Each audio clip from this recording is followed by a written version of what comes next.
और देखो आज का जो क्वेश्चन है वो जे एडवांस 1513 है और इसका मैं सॉल्यूशन आपको यूनिक देने वाला हूँ पावर ऑफ पॉइंट थ्योरम से। ये क्वेश्चंस ऑलमोस्ट सारे सोर्स हर जगह हर एक कोचिंग में करवाए जाते हैं क्योंकि कॉम्प्लेक्स नंबर्स का एक्सटेंडेड क्वेश्चन है और शायद जो मैं आज सॉल्यूशन दे रहा हूँ ये आपको बिल्कुल यूनिक लगेगा। और इस टाइप के यूनिक सॉल्यूशंस अगर चाहिए जो अभी तक क्लास 30 ईयर्स में आपने देखे नहीं होंगे या बहुत सारे शिक्षक भी शायद नहीं देखे होंगे, तो प्लीज़ हमारे चैनल को लाइक और सब्सक्राइब कीजिए because we are providing you quality content for free. तो क्वेश्चन कुछ इस प्रकार है and this is from J advance, ये प्रीवियस ईयर के क्वेश्चन है 2013 और इसका सॉल्यूशन आपको अभी कम्प्लीटली न्यू वन मिलने वाला है। तो चलो स्टार्ट करते हैं। तो आपको क्वेश्चंस में जो दे रखा है वो दे रखा है अल्फ़ा और 1/अल्फ़ा बार जो है कॉम्प्लेक्स नंबर है। मैं रफली आपको बता देता हूँ, थंबनेल से आप देख सकते हो। सच दैट अल्फ़ा इस इक्वेशन को सेटिस्फाई कर रहा है, बेसिकली ये सर्कल का इक्वेशन दे रखा है और 1/अल्फ़ा बार जो है वो इस इक्वेशन को सेटिस्फाई कर रहा है, x minus x not whole square y minus y not whole square equal to 4r square. अब हमारे पास जेड नॉट जो है which is x not plus i y not वो सेटिस्फाई कर रहा है, दैट सेटिस्फाइज एक relation 2 times mod Z not का whole square equal to r square plus 2। तो आपसे मॉड अल्फ़ा का वैल्यू पूछा गया है, ठीक है। ये क्या है, तो ये क्वेश्चंस हालांकि अलजेब्राइकली सॉल्व कर सकते हो, 5-7 मिनट लगते हैं इसको सॉल्व करने के लिए। आप इसको कॉम्प्लेक्स नंबर के वर्ल्ड में लिख लो। So it's mod of z minus z not, this is mod of z minus z not equal to r. ये कॉम्प्लेक्स नंबर के लैंग्वेज में mod of z minus z not to r. और फिर यहाँ से भी आप अल्फ़ा को सेटिस्फाई करो, 1/अल्फ़ा को mod Z square z z bar करके सब कुछ कैंसिल होकर कुछ शानदार सा आंसर आएगा। लेकिन अभी जो मैं करने वाला हूँ बहुत ही सुंदर सा सॉल्यूशंस में दूंगा। तो देखो ज्योमेट्रिकली इसको पावर ऑफ पॉइंट से कैसे सॉल्व करेंगे। तो पहला इक्वेशन है एक सर्कल का, जेड नॉट सेंटर है, रेडियस आर है। दूसरा फिर से सर्कल है, जेड नॉट सेंटर है और रेडियस 2r है इस बारी। तो अब हम देख सकते हैं अगर हम पावर ऑफ पॉइंट निकालें विथ रिस्पेक्ट टू ऑरिजिन, ठीक है, तो ओम सर्कल मान लो मैं C1 और C2 ले रखा हूँ, राइट। C1 छोटा वाला है और C2 बड़ा वाला। तो पावर ऑफ पॉइंट क्या होता है यहाँ, लेंथ ऑफ टेंजेंट, और आप लेंथ ऑफ टेंजेंट पता है O से जेड नॉट का distance minus R square. Similarly O से जेड नॉट का डिस्टेंस माइनस R2 स्क्वायर। तो अगर मैं बताऊँ power of point with respect to P1 निकालूँ विथ रिस्पेक्ट टू सर्कल 1, तो ये होने वाला है mod Z naught square minus R square.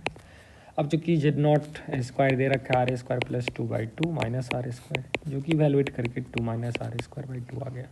Similarly power of point second circle के रिस्पेक्ट में अगर निकालोगे तो mod of Z naught square minus 4r square और ये आ गया 2 minus 7r square by 2 according to given information. अब देखो अब मैं यहाँ पे बहुत ही शानदार सा काम करने वाला हूँ। अगर मेरा एक अल्फ़ा कॉम्प्लेक्स नंबर है, मान लो ये छोटू सर्कल पे, तो अल्फ़ा बार एग्जैक्टली कितना हो जाएगा, थीटा नीचे, मतलब कहीं यहाँ पे होगा, राइट। क्यों, क्योंकि अगर मैं अल्फ़ा को आर ई का पावर आई थीटा लूँ तो अल्फ़ा बार जो होगा that is going to be R E का पावर माइनस आई थीटा। लेकिन अगर मैं 1/अल्फ़ा बार की बात करूँ तो इसको मैं अल्फ़ा से मल्टीप्लाई कर सकता हूँ, that will be alpha bye mod of alpha square. अब आपको पता है alpha bye mod of alpha square ये तो कोई स्केलर है लैम्डा। तो अगर मेरे पास अल्फ़ा वेक्टर यहाँ है तो alpha bye mod alpha square जो होगा वही स्केल हो जाएगा, अलॉन्ग मतलब सेम लाइन पे रहेगा। तो अब मैं बोल सकता हूँ अल्फ़ा और 1/अल्फ़ा बार जो है अपन के पास सेम लाइन पे है। तो अगर ये अल्फ़ा है छोटू सर्कल पे तो 1/अल्फ़ा बार कुछ बड़ा सर्कल पे अकॉर्डिंग टू द क्वेश्चन वो यहाँ हो सकता है, यहाँ हो सकता है, इट डजंट मैटर। अल्फ़ा इस दोनों लोकेशन पे हो सकता है, अल्फ़ा बार इस दोनों लोकेशन पे हो सकता है, मतलब अल्फ़ा ए और ए डैश पे होगा और बी और बी डैश पे 1/अल्फ़ा बार। अब मैं क्या करूँगा, अब देखो अब मैं सिंपली कोसाइन रूल लगाऊंगा। तो चलो इसको थोड़ा मैं हटा देता हूँ। अब अगर मैं कोसाइन रूल लगा लो, सपोज हमारे पास कोई भी सर्कल्स है, ठीक है, विद रिस्पेक्ट टू यहाँ ऑरिजिन था और अपन के पास कोई भी पॉइंट जेड है, ये सेंटर जेड नॉट है and suppose angle between Z not और जेड जो वेक्टर है ये थीटा है। तो कोसाइन रूल से मैं क्या बोल सकता हूँ, ये जो रेडियस होगा R square is mod of Z naught square ये डिस्टेंस प्लस ये distance minus 2ab, so 2 mod Z not cos theta, right. अब आप ध्यान से देखोगे तो मेरे पास ये क्वांटिटी जो आ गया that is 2 times mod Z not cos theta equals to mod Z square plus ये कुछ नहीं पावर ऑफ पॉइंट है O with respect to circle. कैसे, क्योंकि अगर मैं ओ सर्कल से पावर ऑफ पॉइंट मतलब लेंथ ऑफ टेंजेंट निकालूँ तो basically it's mod Z naught square minus ये रेडियस का स्क्वायर हो गया। तो अब देखो यहाँ से mod Z naught square minus radius square को मैं ये क्वांटिटी बता रहा हूँ। अब हमारे गिवन क्वेश्चंस में क्या है, हमारे दोनों के दोनों अल्फ़ा और अल्फ़ा बार जो है, तो पहला सर्कल पे अल्फ़ा लाई कर रहा है तो वो इसको सेटिस्फाई करेगा। सिमिलरली अल्फ़ा बीटा जो है 1/अल्फ़ा बार वो भी दूसरे सर्कल पे है अलॉन्ग द सेम एंगल, क्योंकि वो भी जो है अपन के पास कॉन्सेंट्रिक सर्कल है। तो एंगल में कोई बदलाव हुआ ही नहीं, समझ रहे हो ना, क्योंकि यहाँ पे अगर अल्फ़ा है तो अब यहाँ पे अल्फ़ा बार है, तो आपको एंगल में कोई चेंजिंग देखने को नहीं मिल रहा है, राइट। तो उस हिसाब से मैं क्या पढ़ेंगे, अल्फ़ा किसको सेटिस्फाई करेगा, जेड के बजाय एक बार अल्फ़ा रख दो, 2 mod alpha mod Z not cos theta is mod alpha square plus power of point with respect to circle 1 हमने निकाल रखा था। दूसरा फिर से मैं बोल सकता हूँ 2 मॉड 1/अल्फ़ा bar into mod Z not cos theta equal to 1/मॉड अल्फ़ा स्क्वायर प्लस 2 - 7 ये भी निकाल चुका था। अब अगर मैं इस दोनों इक्वेशन को डिवाइड करूँ तो बहुत ही शानदार से आप देख सकते हो, डिवाइड करने के बाद जो मेरा इक्वेशन आ गया वो आ गया 1/मॉड alpha whole square is going to be 1/मॉड अल्फ़ा स्क्वायर प्लस 2 - 7r²/2। नीचे में गया mod alpha square plus 2 - r²/2। अब मैं क्रॉस मल्टीप्लाई यहाँ पे कर दूँ तो हमारे पास जो इक्वेशन बन रहा है वो 2 mod alpha square plus 2 - r² is 2 plus 2 mod alpha square minus 7r² mod alpha square. आप देख सकते हो 2 प्लस 2 मॉड अल्फ़ा स्क्वायर खत्म हो गया भाई। तो अपन के पास डायरेक्ट जो आंसर इक्वेशन बना -r² is -7r² mod alpha square r² खत्म, क्योंकि नॉन जीरो रेडियस है माइनस, तो मॉड अल्फ़ा का वैल्यू 1/√7 है। So that's the answer for this question. और आप देखो सबसे पहले एक विजुअलाइजेशन जब प्रॉपर होता है तो आपको बहुत कुछ सीखने को मिलता है। तो मैंने इस क्वेश्चन में कैसे कोसाइन रूल अप्लाई किया, कैसे बेसिकली पावर ऑफ पॉइंट का यूज़ किया और इसको सॉल्व किया। हालांकि इसका जो नया वर्जन है वो भी आपको दिया जा सकता है, ठीक है। तो आप चाहोगे क्या मैं वो वर्जन दूँ? तो अब तुम सोचो इसमें क्या क्या चेंजिंग किया जा सकता है जिससे आपको बहुत ही मज़ा आने वाला है। और तो जेईई एडवांस जो क्या करते हैं, अब इस प्रॉब्लम को यूजुअली टीचर्स बताएंगे, लेकिन मैं इसका एक रिनोवेटेड वर्जन जो कि मैं टेस्ट सीरीज में जो लॉन्च करने वाला हूँ उसमें इस टाइप के क्वेश्चंस में दूंगा। तो अभी जो है वो आपका डिफरेंट टाइप का दे सकते हैं, ठीक है, क्योंकि इसमें मैं लोकस को कनेक्ट कर सकता हूँ, इसमें मैं कैलकुलस को कनेक्ट कर सकता हूँ, इसमें मैं परम्यूटेशन कॉम्बिनेशन को कनेक्ट कर सकता हूँ, ठीक है। इसको अलजेब्रिकली आप 2 मिनट सोचो और बताओ आप कैसे कर सकते हो, क्योंकि ये बहुत ही शानदार होने वाला है, ठीक है।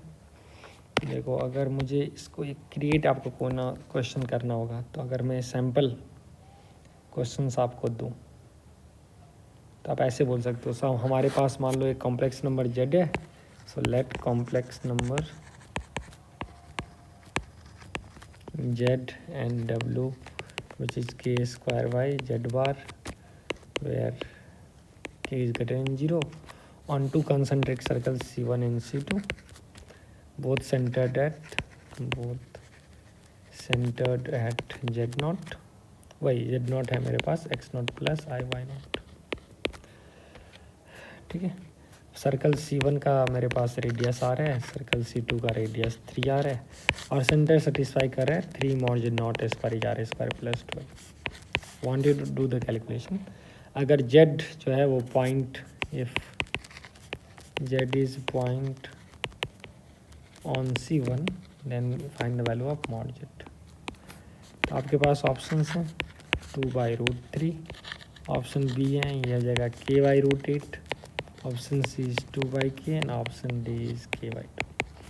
तब देखो अगर मुझे इस प्रॉब्लम को रीफर्निश करना होगा तो एक तो देखिए डायरेक्ट मेंस वाले इसको हल्के चेंज करके आपको कर सकते हैं, तो एग्जैक्टली आप सेम तरीके से बना सकते हो, ठीक है। लेकिन तो यहाँ पे एक मैं और ऑप्शन देता हूँ, जैसे आप मॉड जेड k/√13 ले आओ, ठीक है, तो इसमें से बताना कौन ऑप्शन सही है।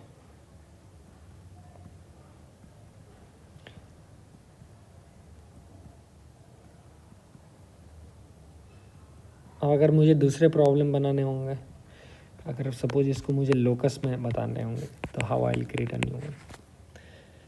तो इसमें मैं फिर बहुत बढ़िया कर सकता हूँ। जैसे एक क्वेश्चन लिख सकता हूँ, let Z1 and Z2 be two complex numbers. देखिए इसी क्वेश्चंस को मैं ऐसे आपको बना के दूंगा जो पता ही नहीं चलेगा भाई एक्चुअल जेई का प्रॉब्लम से लिया गया है। Such that Z2 equal to 4/Z1 bar, ये रख दिया। Suppose Z1 lies on circle with radius R। तो अब ये लिखने के बजाय मैं डायरेक्ट लिख दूंगा suppose mod of Z minus Z naught equal to R and mod of Z minus Z2 equal to root 2R. Both circle where Z naught is the center of both circle. Z naught is center of circle C1 and C2 given by C1 इससे देखा जा रहा है और C2 इस सर्कल। If mod Z naught square equal to 3/2 R square plus 4। अब मैं आपसे रेडियस नहीं पूछ रहा हूँ, I am asking locus of point, find locus of point. अब जो वो बच्चा कॉन्सेप्ट को समझ पाएगा वही बना पाएगा। Z1 इंटू Z1 बार। तो अब मतलब मॉड Z1 स्क्वायर का लोकस पूछ रहा हूँ, तो भाई कुछ भी नहीं है, कुछ भी नहीं है। आप यहाँ से मॉड Z1 स्क्वायर जो अगर आपको आ गया, मॉड Z1 स्क्वायर बेसिकली 2 आ गया। ठीक है, तो अगर लोकस इसके रूट ओवर ये अगर पूछ रहा है तो बेसिकली ये एक सर्कल हो जाएगा, है ना। लेकिन ये तो एक फिक्स पॉइंट हो गया, तो क्या ये प्रॉब्लम तो एक फिक्स पॉइंट हो गया, तो लोकस तो सिंगल पॉइंट हो गया कि ये वैरी नहीं करता है। तो अगर आपको लोकस निकालना होगा तो ऐसे तुम बोल सकते हो find locus of a point such that कुछ P A into P B जो है वो पी टी ए स्क्वायर है। ठीक है, तो इसी में आप जैसे यहाँ से मॉड जेड का वैल्यू बताओ कैसा आएगा इन टर्म्स ऑफ कांस्टेंट आएगा या नहीं, या फिर वो वेरिएबल आ रहा है। ठीक है, तो उस हिसाब से आप चीज़ों को चेंज कर सकते हो। मतलब बहुत सारे क्वेश्चंस क्रिएट किए जा सकते हैं। हालांकि मैं इस क्वेश्चन को यहाँ से लोकस से और क्रिएट कर जाते हैं। यहाँ पे अभी this is not going to be finalized. Okay, so this is how you solve multiple questions with different approach. I hope you are enjoying my session, and thanks for liking the video and lot of comments. I'll soon come with more quality content for you which will help you to grab the advanced exam easily. Thank you, have a good day.